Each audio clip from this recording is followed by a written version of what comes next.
Good morning, everybody. Rob here at WesternPacificWeather.com. It's currently 08:15 Japan Standard Time, or that's right around 23 Zulu Universal Time. Getting right into Fanapi here, 12 whiskey, or Inde for you in the PI, is moving west right around 10 knots. Current max sustained winds at about 105 knots. Expecting a little more intensification just prior to landfall, and actually seeing this already happen on the radar loop here, as you can see, as it hits the warmer waters just prior to landfall. Seeing this inner eye wall start to redevelop and blow up a lot of convection right in here. So that's not really good news as it's making landfall on the east area of Taiwan here. At Hualien, I believe that's what it's called, showing right around 90 knots sustained gust of winds right in this area. So as that outer eye wall approaches, already seen that winds pick up, and over the next few hours, didn't even see this winds increase even more. So as far as Taipei, though, seeing max sustained winds right around 40 knots. So actually having tropical storm force winds throughout the entire island right now, which is pretty significant due to the wide area of winds. But that core winds above 100 knots, definitely right in this eye wall, right in here. So this area right along the east area, especially Hualien, I believe that's what it's called. I'm sorry if I'm pronouncing it wrong. If you're from there, please correct me if I am. That's showing the max sustained winds and likely going to see above 100 knots right in that area. Still expecting some flash flooding and possible mudslides actually right along the central mountains in this area here. You can see this on radar right now. See right along the mountains right in here. You see this convection buildup. It's actually due to orographic lifting for some of it. You still have the outer rain bands in there, but orographic lifting due to the onflow of the moisture right in here is contributing a lot of convection right in that area. So the mountainous areas in here also contribute to funneling with the winds. So you see max sustained winds at 100 knots, but that's not also take into account funneling in some of these mountains, which could boost the winds up to even much higher, but approximately about 120, 130, depending on the orographic, topographic nature of the region.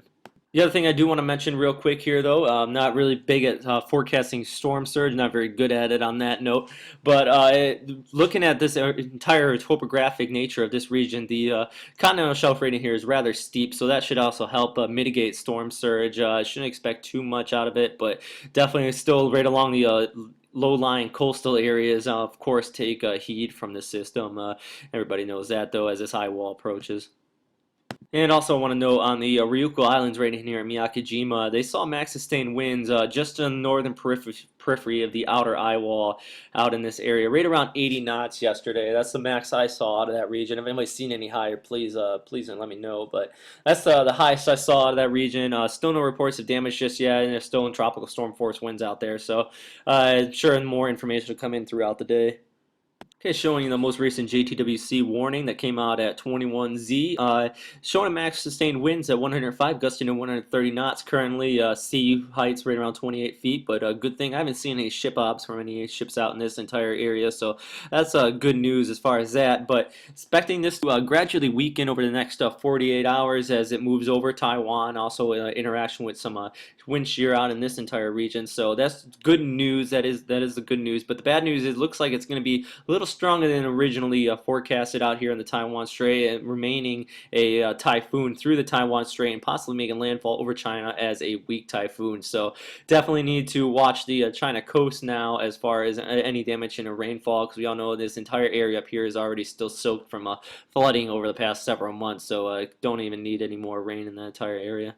And moving into some forecast reasoning, as this storm moves to the west, seeing this 30 knots of wind shear start to drift basically over towards the east here, and this should start interacting with that wind shear, starting to mitigate it over the next 48 hours. And here's the current streamline analysis, indicating that subtropical ridge we've been talking about the last couple days as the storm moves along the southern periphery of it. Basically, I like to look at typhoons as water running down a river. It wants to move to the lowest area. Well, in this entire area, you have this high pressure reaching throughout this entire radon here. You see the negative vorticity also indicated here, and the storm's going to want to move along the southern periphery of that, and eventually it'll end up turning north over China, but by that time it ended up being extratropical or even just tropical disturbance and not very strong at all.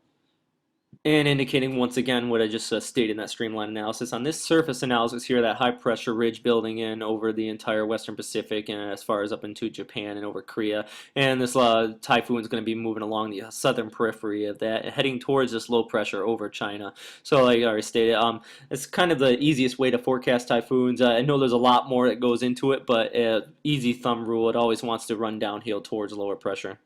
And looking at the infrared satellite imagery here, showing a very well-defined eye that's indicating of a strong typhoon. Overall organization in the systems very well. A little more outflow in convection to the southeastern periphery, but overall the entire semicircle is very organized right now. So looking at an exceptionally dangerous typhoon there in Taiwan. Hopefully everybody stays safe. Good news is passing farther south than originally forecasted to Taipei. So still going to see some typhoon strength winds there, but it shouldn't be as bad as originally anticipated. Still looking at Oahu winds max rate around 90 knots right now. Expecting this to increase up to 100 knots sustained. So stay safe, everybody, and hopefully I'll get some more reports out of Ryukyu Islands here today as well, seeing any damage in that area. So everybody stay safe out there. Please keep me updated. And also I want to note to thank you for everybody out there in Taiwan that's been giving me reports on the ground there. Very helpful. I always appreciate ops on the ground. So if anybody else wants to help me out with that, please feel free to come forward and give me some information. So I have another update here in a couple hours, and stay safe, everybody, and have a good day.